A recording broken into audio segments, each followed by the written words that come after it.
Do you know many people are having trouble with looping samples on their AKAI MPC One? Don't worry. In this video, we'll show you how you do this. Let's start. Step 1. Access modes. Start by accessing trim mode or program edit mode on your AKAI MPC One. Step 2. Set markers. Adjust the start and end markers of your sample using touch or key-link knobs. Step 3. Activate loop. Activate the loop function and choose a loop mode, forward, reverse, or alternating. Step 4. Adjust start. Fine-tune the loop start point by adjusting the loop marker.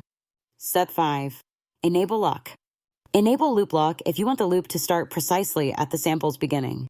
Now you should be able to loop samples effortlessly on your AKAI MPC One. Still need help? Visit our website for the complete manual. There you will also find questions and answers from other AKAI users. Did you find this video helpful? By subscribing, you help us continue to answer users' questions. So, subscribe to our channel. Thanks for watching and see you in the next video.